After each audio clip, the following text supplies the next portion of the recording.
ঢাকা মাওয়া এক্সপ্রেসওয়েতে পড়েছিল তরুণীর মরদেহ। পরিবারের অভিযোগ, প্রেমিকই হত্যা করেছে তাকে।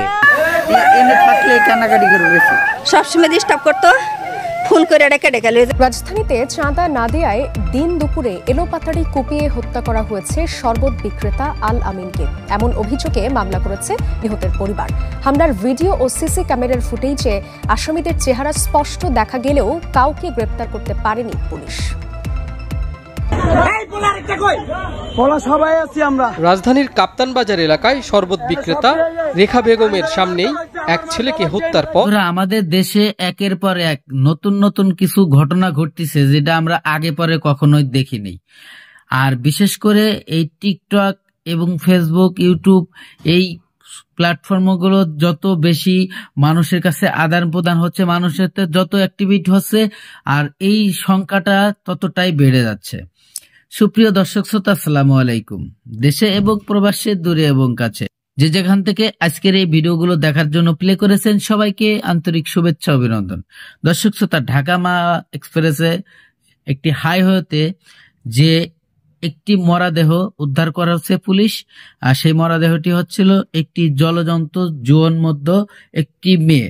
সেই মেয়ের জলজন্ত যে মহিলাটি মারা গেছে, আসলে সে মারা যায়নি, তাকে শ্বাসরোধ করে মেরে ফেলায় সেই রোডের উপরে, হাইওয়ের উপরে ফেলে দেওয়া হয়েছে, এমনটি বলছিল সাধারণ জনগণ এবং পুলিশ প্রশাসন।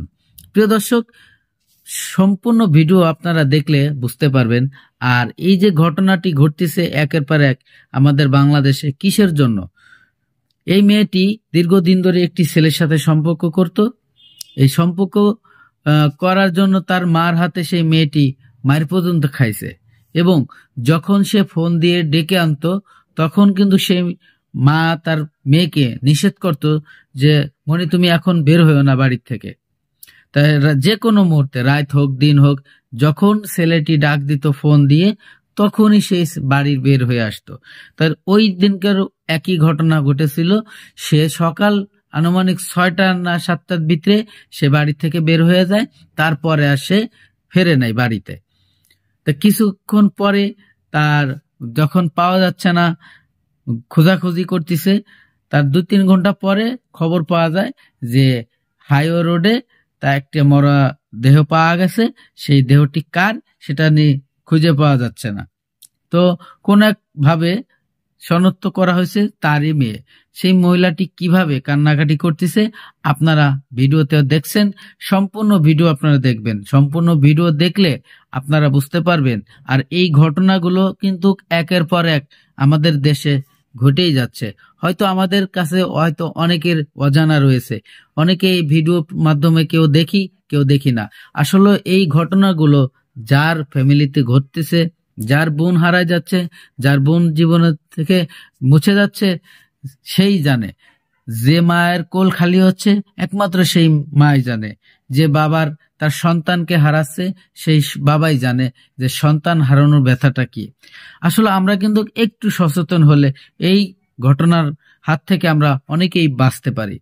প্রিয় দর্শক, আমি বেশি কথা বাড়াবো না, চলে যাবো সেই গুরুত্বপূর্ণ ভিডিওতে যাওয়ার আগে ছোট্ট করে একটি রিকোয়েস্ট করব, আপনি যদি আমার চ্যানেলে নতুন বন্ধু হয়ে থাকেন, ভালো লাগলে চ্যানেলটিকে সাবস্ক্রাইব করে রাখবেন, ভিডিওগুলো লাইক করবেন, শেয়ার করে দেবেন। চলুন আমরা সেই ভিডিওগুলো দেখে আসি। ঢাকা মাওয়া এক্সপ্রেসওয়েতে পড়েছিল তরুণীর মরদেহ। পরিবারের অভিযোগ, প্রেমিকই হত্যা করেছে তাকে। সবসময় ডিস্টার্ব করতো, ফোন করে ডেকে ডেকে লয়ে যাইতো। ওই ছেলের লোকে বেরিয়ে বেরিয়ে যাইতো, আমি না করতাম। ছেলের নাম তহিদ, সবসময় যাইতো, আমি না করতাম। তবু সেরা ডাকতো, যাইতো গা। আমি যদি কইতাম যে এরা গলে যাইস না, তোর ক্ষতিমতি করবো, না আম্মা আমার ক্ষতি করতো না, এটি কইতো। গেল 30 নভেম্বর সকালে মুন্সিগঞ্জের শ্রীনগরের দোগাছি এলাকার ঢাকা মাওয়া এক্সপ্রেসওয়ের সার্ভিস লেন থেকে শাহিদা নামের এই তরুণীর গুলিবিদ্ধ লাশ উদ্ধার করে পুলিশ।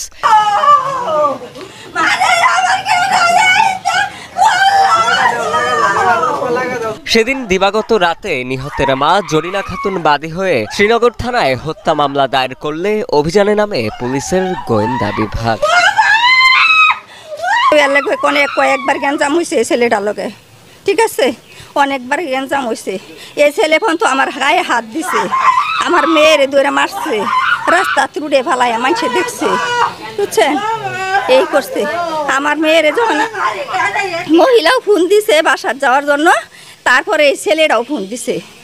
এর ছবি আছে এখানে মোবাইলের মধ্যে, আমার মেয়ের সাথে ছবি আছে তোলা। ছেলেটা কিছু করে না, গাঞ্জার ব্যবসা করে। পরবর্তীতে তরুণীকে হত্যার ঘটনায় 1 ডিসেম্বর দিবাগত রাতে ভোলার ইলিশা থেকে তৌহিদ শেখ তন্ময় নামের এক যুবককে গ্রেপ্তার করে ডিবি পুলিশ। গ্রেপ্তার হওয়া তৌহিদের স্বীকারোক্তির ভিত্তিতে 2 ডিসেম্বর সকালে ঢাকার দক্ষিণ কেরানীগঞ্জের একটি পুকুরে তল্লাশি চালিয়ে ওই হত্যাকাণ্ডে ব্যবহৃত রিভলভার উদ্ধার করা হয়।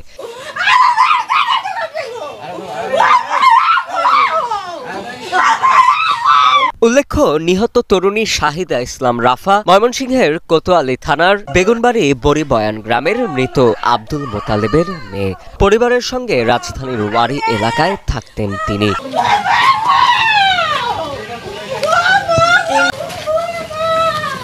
গ্রেপ্তার হওয়া যুবক তৌহিদ শেখ তন্ময়ও একই এলাকার বাসিন্দা বলে জানা যায়। হ্যাঁ, কোথায় যেত এই বাসা তো বাবা আমি চিনি না। না, আমি অনেক কইছি বাবা আমার ওই বাসায় নিয়ে যাও, ওই বাসায় নিয়ে গেছে না। আর এই মোবাইলটা চেক করলে আপনারা সব নাম্বার পাওয়া যাবেন মোবাইলের মধ্যে। বহুত হ্যাঁ, আমার দাবি হয়েছে আমার মেয়ে যে মারছে, আমি তার শাস্তি চাই, আমি তার শাস্তি চাই। ছেলের বাসা আপনার বাসা থেকে কত দূর? বেশি দূর না, আমার বাসাটা বনগ্রাম যোগীনগর, মনে করেন ডাকারিপুটের গল্লি। কত নম্বর বাসার নাম আমরা এই 1 তারিখে বাসায় ঢুকছি। তৌহিদ এর সাথে সবসময় চলাফেরা করতো, আর কোনো ছেলের সাথে কোনো সম্পর্ক ছিল না। কাউকে গ্রেপ্তার করতে পারেনি পুলিশ। রাজধানীর কাপ্তান বাজার এলাকায় শরবত বিক্রেতা রেখা বেগমের সামনেই এক ছেলেকে হত্যার পর অন্য ছেলেদের এভাবেই খুঁজছিল হামলাকারীরা, যার পরিষ্কার ছবি রয়েছে সিসি ক্যামেরা ও মোবাইলে ধারণ করা ভিডিওতে। আমার সামনে আমার ছেলে খুন, চোখের সামনে ছেলেকে বাঁচাতে না পারার আক্ষেপ রেখা বেগমের। আমি এই ছোট ছেলে গো পালছি, সকাল 6টা বাজে আহি, রাতে 10টা বাজে যাই। আমি মহিলা মানুষ দোকান করে খাই, আমি তো কোনো অবৈধ কাজ করি না, আমি তো কোনো অন্যায় করি না। বড় ভাই আলামিনকে বাঁচানোর আপ্রাণ চেষ্টা ছিল ছোট দুই ভাইয়ের। অভিযোগ করেন, সড়কে মোটরসাইকেল রাখার ছুতোয় ছাত্রদলকে চাঁদা না দেওয়ার প্রতিশোধ নেয় তারা। আব্দুল রহিম নতুন পদ পাইছে, এই ক্লাব ভিতরে আছে মনে হয় ছাত্র দলের, এরা চাঁদা চাঁদতে আসছে, আমরা তো চাঁদা দেওয়ার লেগে উৎসব না। আম্মুরে রড দিয়ে বাড়ি দিছে, সুইচ গিয়ার দিয়ে বইটা দিতে লাগছে। এরপরে আম্মুর স্বর্ণের চেন আছিল, 1.5 ভরি স্বর্ণের চেন, এটা টান দিয়ে ওই ইয়ার মধ্যে টানাটানি চলে গেছে। তবে ওই এলাকায় ছাত্রদলের নতুন কোনো কমিটি হয়নি বলে জানিয়েছেন কেন্দ্রীয় সাধারণ সম্পাদক নাসির উদ্দিন। আমাদের একটা পলিসি চলছে, শিক্ষা প্রতিষ্ঠানে কমিটি করে তারপর বাকি কমিটিগুলো করব। সুতরাং এর বাইরে আসলে কোনো ধরনের কোনো কমিটি হয়নি। এগুলো ছাত্র দলের নাম ভাঙিয়ে অনেকেই করছে। যদি ছাত্র দলের কোনো পর্যায়ে নেতাকর্মী হয়, আমরা সাথে সাথে তো তদন্ত সাপেক্ষে সেরকম ব্যবস্থা নিচ্ছি। তো এখন দেখতে হবে যে যাদের নাম আসছে তারা আসলে ছাত্র দল করে কিনা। যদি করে, সুনির্দিষ্ট প্রমাণ পাই, সাথে সাথে আমরা ব্যবস্থা নিচ্ছি। ভাই হত্যার দৃষ্টান্তমূলক শাস্তির দাবি জানান আলামিনের বোন। আমি চাই আমার ভাইয়ের যাতে একটি দৃষ্টান্তমূলক শাস্তি হয়। বুধবার আলামিনকে বাঁচাতে এসে হামলার শিকার হন অন্য ব্যবসায়ীরা। পাবলিক চাই লইছে, না একলা কি করবো, পরে সারাই কতক্ষণ তার কিছুক্ষণ পর আমার লই লইছে। ব্যবসায়ীরা, ব্যবসায়ী সমিতির সভাপতি আছে, মালিক সমিতির লোক আছে, তারা এটা নিয়ে অবশ্যই দেখবে।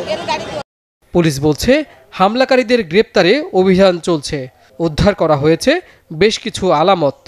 আমরা বিষয়গুলো তদন্ত করতেছি, হ্যাঁ, তদন্ত করে আমরা দেখতেছি সবগুলো বিষয়ে, আসামি গ্রেপ্তারের চেষ্টা অব্যাহত আছে। বৃহস্পতিবার বাদ আসর কাপ্তান বাজারে হয় আলামিনের জানাজা। তার শেষ বিদায়ে ছোট্ট 2 সন্তানকে নিয়ে কান্নায় ভেঙে পড়েন স্ত্রী মিম আক্তার। কাজী ফয়সাল, চ্যানেল 24, ঢাকা।